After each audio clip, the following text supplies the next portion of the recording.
1893 portrait of three sisters found, and historians gasp when they enhance the middle child.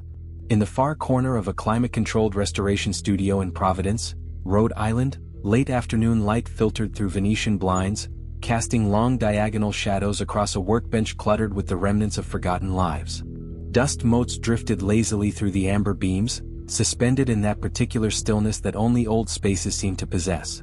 The scent of wood polish mingled with something older, the faint, almost imperceptible smell of aged paper and decades of quiet decay. Thomas Reed had spent 31 years as a photograph conservator, and every surface of his studio bore witness to that dedication. Shelves sagged under the weight of archival boxes. Reference books on daguerreotypes, tintypes, and albumen prints formed towering stacks beside his computer. His fingers, permanently stained with the residue of countless restoration chemicals, moved with the practiced ease of someone who had dedicated his life to pulling images back from the edge of oblivion. The estate lot had arrived that Tuesday morning from a foreclosed Victorian in coastal Massachusetts. The usual assortment of someone's long-discarded memories. Most of it was unremarkable. Water-damaged postcards from Atlantic City. A bundle of cabinet cards featuring strangers in stiff Sunday clothes. Cracked leather albums with empty sleeves where photographs had fallen out decades ago. The detritus of forgetting. But then Thomas found the portrait. It had been wrapped in yellowed newsprint at the very bottom of a wooden shipping crate, protected by layers of moth-eaten fabric that might once have been a mourning shawl. The frame itself was ornate but deteriorating, carved rosewood with gold leaf flaking away at the corners, the glass clouded with nearly a century of accumulated grime. Thomas held it up to the light, squinting through the haze. Even through the damage, he could see it was a Victorian-era studio portrait, probably taken in the early 1890s based on the visible backdrop style. Three young girls sat arranged in the formal composition typical of the period, the eldest standing behind, the youngest seated on a draped ottoman, and the middle child positioned between them, her hands folded primly in her lap. Their dresses were matching white linen with high collars and ribbon sashes, their hair styled in careful ringlets. Three sisters, frozen in time, gazing forward with the practiced stillness that long exposure times demanded. But it was the middle child's face that drew Thomas's attention. In all his years of restoration work, thousands of photographs, countless anonymous faces from the past, something about this girl nagged at him. Her expression wasn't quite right. While her sisters displayed the customary neutral, almost blank expressions of Victorian portraiture, the middle child's eyes held something else. Something that seemed to look through the camera rather than at it. Thomas reached for his magnifying glass, the heavy brass-rimmed instrument he'd used since his apprenticeship days, and leaned closer. The motion disturbed dust that had settled on the frame, sending particles swirling into the light. He adjusted the angle, bringing the middle child's face into sharp focus. Something wasn't right. His pulse quickened. After 3 decades, Thomas had learned to trust his instincts, and right now every professional sense he possessed was firing warnings. The girl's left hand, the one resting on top of her right, wasn't simply folded. It was clenched. And beneath it, barely visible, was the edge of something small and rectangular. A card. A note. Something she had deliberately hidden from the photographer's view. And her neck. Thomas leaned closer still, his breath catching. Just below her high collar, partially obscured by lace, was a mark. Not a shadow. Not a flaw in the emulsion. A scar. Perhaps 2 inches long, running from beneath her ear toward her collarbone. Raised and white against her pale skin, clearly healed but unmistakably deliberate in its origin. Thomas sat back in his chair, stunned. In 31 years he had never seen anything like this. Victorian portraits were exercises in controlled presentation. Every detail orchestrated, every element arranged to project respectability and propriety. Hidden objects and visible scars had no place in such compositions. Yet here was a young girl, perhaps 11 or 12 years old, clutching a secret message while bearing the mark of some unknown violence, all while her family smiled serenely around her. The portrait seemed designed to capture a moment of innocent sisterhood, 3 girls in their Sunday finest. Yet the middle child told a story of secrets and suffering that contradicted everything the image was supposed to represent. Thomas knew he would need to digitize and enhance the photograph to see more clearly. But already, a question was forming in his mind, a question that would consume the next several months of his life. Who was this girl and what had happened to her? The Providence Historical Society occupied a converted bank building 3 blocks from Thomas's studio, its imposing granite facade a remnant of the city's prosperous manufacturing era. Thomas had worked with their archival department on dozens of restoration projects, but as he climbed the marble steps that following Monday, he felt an urgency he couldn't quite explain. Margaret Collins met him in the reading room, her silver-framed glasses pushed up onto her forehead as she sorted through a cart of newly acquired documents. She was 73 years old and had worked as the Society's senior archivist for 41 years. If anyone could help trace an unidentified Victorian photograph, it was Margaret. "Thomas," she said, looking up with genuine warmth, "what brings you in? Don't tell me the Aldrich collection has more water damage than we thought." "Something else entirely." He pulled the protective sleeve from his portfolio and laid the digitized enhancement on her reading table. "I need your help identifying these subjects. Probably Massachusetts, definitely early 1890s. The frame's maker mark suggests a Boston studio, but I haven't been able to find any photographer's imprint." Margaret studied the image, her expression shifting from curiosity to concentration.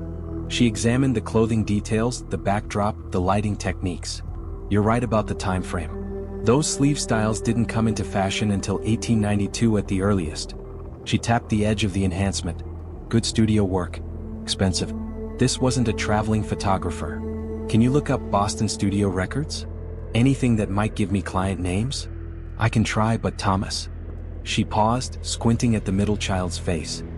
"Most studio records from that era were lost in the 1903 Back Bay fire. We have some appointment ledgers that survived, but they're incomplete at best." For 3 hours they searched.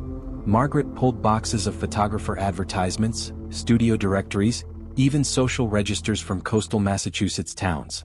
Thomas examined every face, hoping for a match. The scent of old paper surrounded them, that particular smell of aging cellulose and dried ink that serious researchers learned to associate with discovery. But the records simply weren't there. The 1903 fire had consumed nearly every photography studio archive in Boston. Whatever documentation might have identified the three sisters had burned decades before Thomas was born. Margaret was returning the last box to its shelf when she paused, her hand hovering over a slim folder. "There might be another approach," she said slowly. "That scar on the girl's neck. It's distinctive, surgical almost. If she had some kind of medical treatment, there might be hospital records. Would those have survived? Massachusetts General keeps historical archives going back to the 1820s. And if this family was wealthy enough for that studio portrait, they were wealthy enough for private hospital care." She wrote something on a slip of paper and handed it to Thomas. "Dr. Catherine Harwood. She's a professor at Brown, specializes in Victorian-era medical photography. If anyone can tell you what caused that scar, she can." Thomas took the paper, feeling the first thread of connection beginning to form.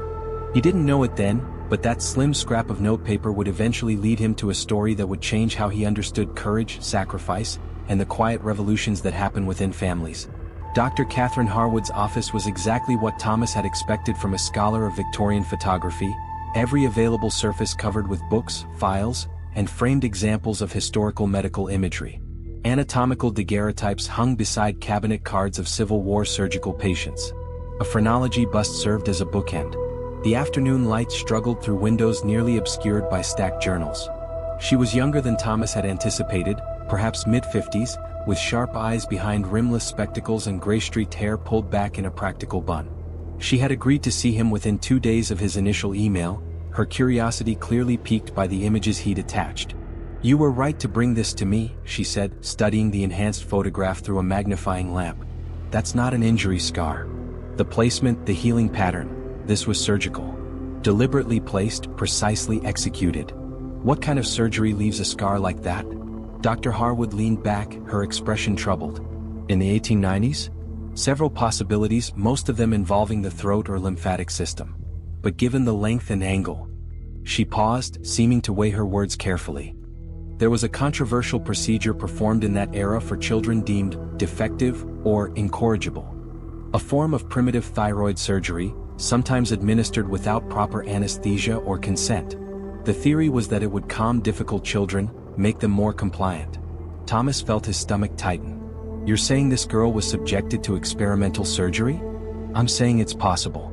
The procedure was most commonly performed at certain institutions, reform schools, industrial homes, asylums for wayward children." Dr. Harwood stood and moved to a filing cabinet, pulling out a thick folder. I've documented 17 confirmed cases from New England alone between 1887 and 1901. The practice was eventually condemned, but not before hundreds of children were affected. She spread several documents across her desk: newspaper clippings, medical journal excerpts, handwritten notes. What makes your photograph particularly interesting is the family context. These procedures weren't typically performed on wealthy children. They were instruments of control used on the poor, the orphaned, the inconvenient. She gestured at the portrait. These girls are clearly from a prosperous family. High-quality studio portrait, expensive clothing, careful styling. So why does the middle child bear the mark of institutional medicine? Thomas stared at the photograph with new eyes. The middle child's expression, which he had initially read as merely unusual, now seemed to carry something darker. A knowledge beyond her years, a weight that her sisters didn't share. "There's something else," Dr. Harwood said, pulling out a leather-bound volume. "I've been researching a woman named Eleanor Hayes for a chapter in my forthcoming book. She was one of the first female physicians in Rhode Island, practiced from about 1915 until her death in 1943. Pioneered medical ethics protocols, was instrumental in outlawing non-consensual procedures on children in 6 New England states." She opened the volume to a bookmarked page, revealing a formal portrait of a woman in her 40s, stern-faced, determined, wearing the white coat of a medical professional. "Look at her neck." Thomas leaned forward, his heart rate accelerating. There, partially visible above the collar of Eleanor Hayes's medical coat, was a scar. The same length, the same angle, the same distinctive healing pattern. "My God," he whispered. "If your middle child is Eleanor Hayes as a girl, you may have found the only surviving image of one of the most important but forgotten reformers in American medical history. And you may have found the key to understanding why she dedicated her life to protecting children from the very procedures that had been performed on her." The Massachusetts State Archives occupied a modern building that belied its contents. Millions of documents stretching back to the colonial era, organized and cataloged with the precision of bureaucratic permanence. Thomas spent 3 weeks navigating its systems, requesting files, waiting for boxes to be retrieved from climate-controlled storage. The birth records came first. In 1881, a merchant family named Whitmore in Salem had registered 3 daughters: Charlotte, born 1879, Eleanor, born 1881, and Rosalind, born 1884. The father, Samuel Whitmore, owned a successful textile importing business. The mother, Harriet Whitmore, was listed as a homemaker. By all accounts, they were a respectable upper-middle-class family of the era. Then Thomas found the death certificates. Charlotte Whitmore died September 14, 1897, age 18. Cause of death: burns and smoke inhalation. Location: Whitmore residence, Salem. Rosalind Whitmore died September 14, 1897, age 13. Cause of death: burns and smoke inhalation. Location: Whitmore residence, Salem. Harriet Whitmore died September 14, 1897, age 41. Cause of death: burns and smoke inhalation. Location: Whitmore residence, Salem. Samuel Whitmore died September 14, 1897, age 44. Cause of death: burns and smoke inhalation. Location: Whitmore residence, Salem. Eleanor Whitmore, no death certificate. Thomas sat back, the fluorescent lights of the archive reading room suddenly harsh against his eyes. The entire family had died in a fire in 1897. Everyone except Eleanor. The middle child had survived. The newspaper archives filled in the terrible details. The Salem Evening News from September 15, 1897, carried the story on its front page. Prominent family perishes in evening blaze. Only daughter survives through miraculous escape. The fire had started in the ground floor parlor around 8 in the evening. Eleanor, then 16, had been in her 3rd-floor bedroom when the flames began. While the rest of her family had been trapped in the 2nd-floor bedrooms, Eleanor had climbed from her window and descended via a drain pipe, suffering burns to her hands but surviving. But it was a smaller article, published 3 days later, that made Thomas's blood run cold. Investigation reveals locked doors. Fire marshal suspects foul play in Whitmore tragedy. The internal doors of the Whitmore home had been locked from the outside. Someone had deliberately trapped the family in their bedrooms. The fire had been no accident. Eleanor Whitmore had been the only one to escape, and she had done so from a bedroom that, alone among all the rooms, had not been locked. Thomas spent the next 2 weeks trying to find what had happened to Eleanor after the fire. She disappeared from official records for nearly 8 years, reappearing in 1905 as Eleanor Hayes, married name, new city, new identity, when she enrolled in the Women's Medical College of Pennsylvania. She graduated in 1909, established her practice in Providence in 1915, and spent the next 28 years fighting for children's medical rights until her death in 1943. But those missing years, from 1897 to 1905, remained a blank. No address, no employment records, no marriage certificate that might explain her name change. It was as if Eleanor Whitmore had simply ceased to exist, and Eleanor Hayes had been born fully formed from the ashes. Thomas needed to find her descendants. The genealogy search took another month. Eleanor Hayes had married a schoolteacher named William Hayes in 1904. Thomas finally found the marriage certificate in Pennsylvania records, and had 2 children, both sons. The elder son had died in World War II. The younger, Richard Hayes, had lived until 1991 and had 3 children of his own. Of those, one had died young, one had moved to Australia, and one, Robert Hayes, still lived in the family home in Narragansett, Rhode Island. Thomas called the number on a cold evening in November. It rang 4 times before a man's voice answered, cautious and slightly hoarse. "Mr. Hayes? My name is Thomas Reed. I'm a photograph conservator in Providence. I believe I may have found something belonging to your family, a portrait of your great-great-grandmother as a child." There was a long silence on the line. Then, "Eleanor?" "Yes, Eleanor Whitmore, before she became Eleanor Hayes." Another silence, longer this time. When Robert Hayes spoke again, his voice had changed, softer now, almost reverent. "I've waited my whole life for someone to find that photograph. My grandfather told me about it before he died. He said his mother had destroyed every picture of herself as a child, that she couldn't bear to look at them. But he believed one survived somewhere, packed away with her sister's belongings after the fire." Pause. "Mr. Reed, I think we need to meet."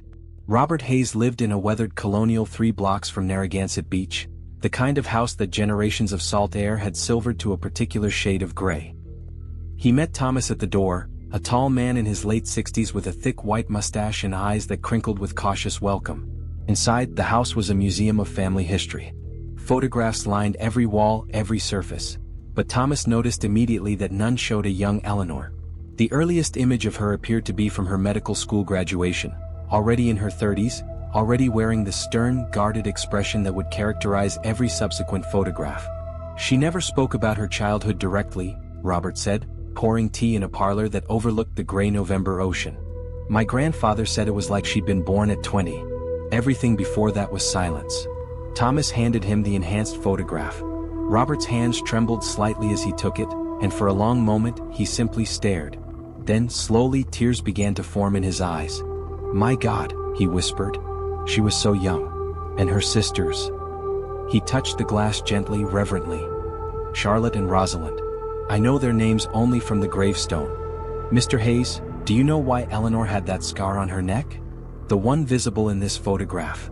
Robert set down the image, his expression darkening. "I know the family story. Whether it's entirely true, I cannot say.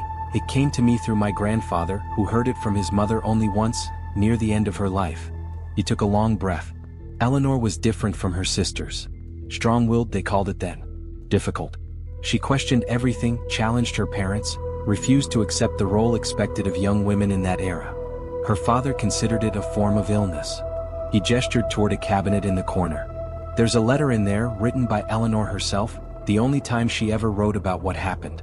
She gave it to my grandfather on his 18th birthday, told him to read it after she was gone and decide whether to share it." Thomas waited, not daring to breathe.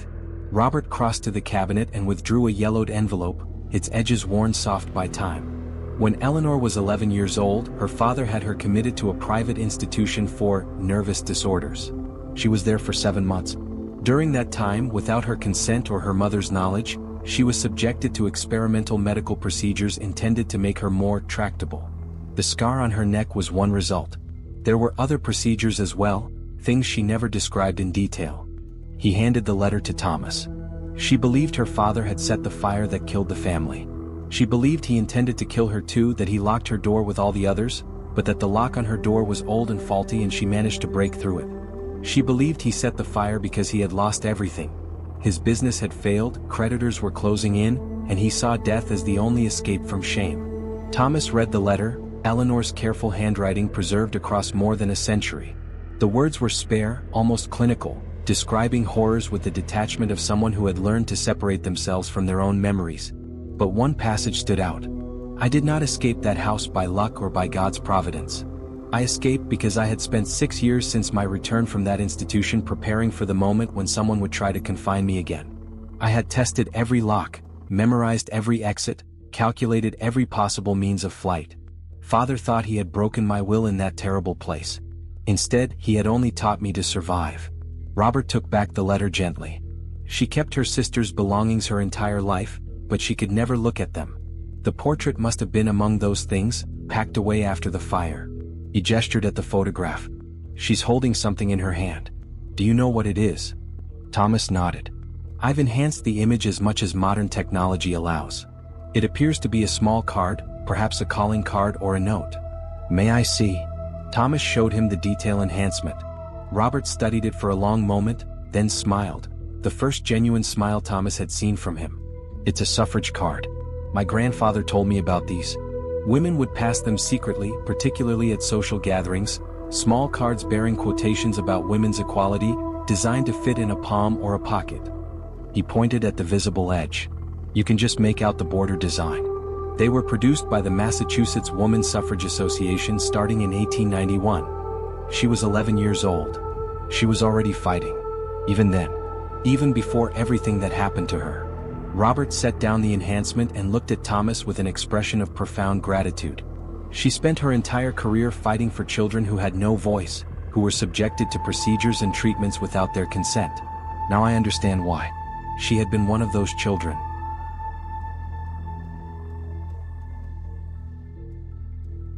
Thomas spent the next 4 months piecing together Eleanor's complete story from the documents Robert shared, from archives across New England, and from the testimony of medical historians who had studied her work. Eleanor Whitmore was born in Salem, Massachusetts, on March 3, 1881, the second of 3 daughters.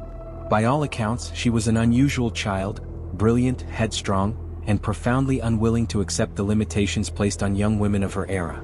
While her sisters Charlotte and Rosalind adapted themselves to the expectations of Victorian femininity, Eleanor argued, questioned, and refused. Her father, Samuel Whitmore, was a man of rigid principle and limited patience. When Eleanor was 11, following a particularly defiant episode in which she had publicly challenged a minister's sermon on women's duty to submit, Samuel had her committed to the Blackwell Institute for Nervous Disorders in western Massachusetts.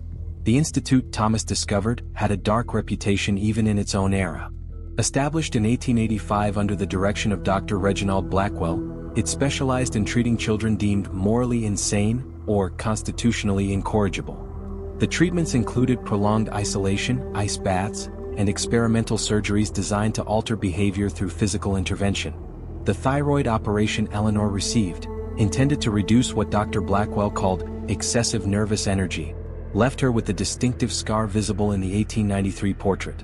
She returned home after 7 months, physically changed and outwardly subdued. But the letters Robert shared revealed the truth. Eleanor had not been broken. She had been transformed. The imaginative, defiant child had become something harder, more deliberate. A girl who understood that survival required strategy, that rebellion might need to wear the mask of compliance. The 1893 portrait was taken 4 months after her return from Blackwell. In it, Thomas could now see the full weight of what Eleanor carried. The hidden suffrage card, a small act of continued resistance. Her expression, the guarded watchfulness of someone who had learned that adults could not be trusted. 4 years later, on September 14, 1897, her father set fire to the family home.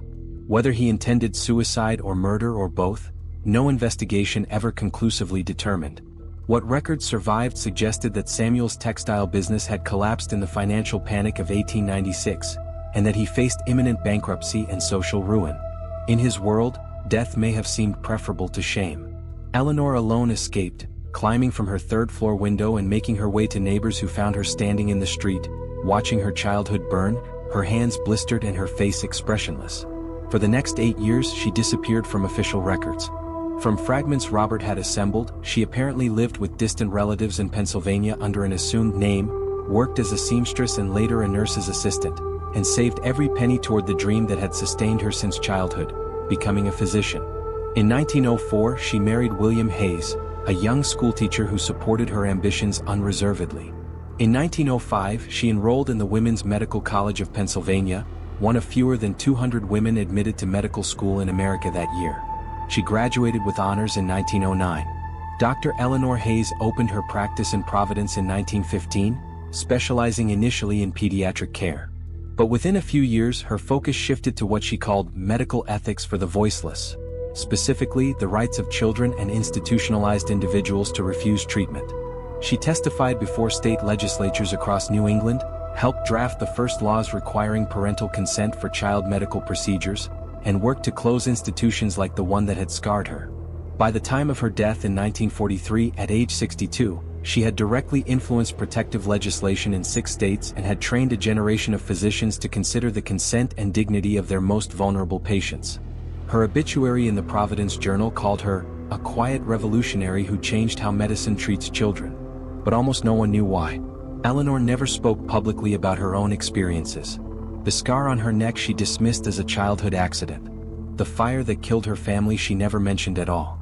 She had buried the girl she had been, hidden her away so completely that even her own children knew only fragments of the truth. Until now. Until a photograph emerged from a foreclosed estate, and a conservator noticed a hidden card and an unexplained scar, and began to pull at threads that Eleanor herself had tried to cut forever.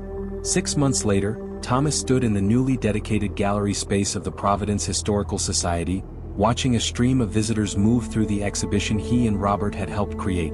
The Hidden Life of Dr. Eleanor Hayes. The 1893 portrait hung at the center of the main wall, professionally restored now, the glass replaced and the frame carefully conserved. Beside it was an enhanced detail of Eleanor's hidden hand, the suffrage card clearly visible, and a reproduction of the card itself borrowed from a private collector. Nearby, behind protective glass, lay Eleanor's letter to her grandson, its painful truths finally made public with Robert's blessing. Medical historians had contributed documents from the Blackwell Institute, patient ledgers, treatment protocols, the chilling reports that Dr. Blackwell himself had written about correcting defiant children. The exhibition traced not only Eleanor's life but the broader history of children's medical rights, showing how individual suffering could become the foundation for systemic change. Robert stood beside Thomas, watching a young mother try to explain the exhibition to her daughter, who couldn't have been more than 9. Why did they hurt her? The child asked, pointing at the description of Eleanor's surgery. Because in those days, some grown-ups thought they could do whatever they wanted to children, the mother replied. They thought children didn't have rights. That's not fair. No, it wasn't. But Dr. Hayes spent her whole life making it more fair for children who came after her. The girl studied the 1893 portrait for a long moment. She looked sad, she finally said, but also strong. Robert touched Thomas's arm. That's exactly right, he murmured. Sad but strong. That's exactly who she was. Thomas looked at the photograph that had started everything. The 3 sisters in their white dresses, frozen in a moment just before disaster. The middle child already carrying secrets that would take more than a century to tell. She wanted to be forgotten, Robert said quietly. She spent her whole life trying to bury that girl. And now here she is, displayed for the world to see. Do you think she would have approved? Thomas considered the question carefully. I think she would have been uncomfortable with the attention to herself. But I think she would have understood that her story could help other children. That's what she spent her life doing, turning her pain into protection for others. Robert nodded slowly.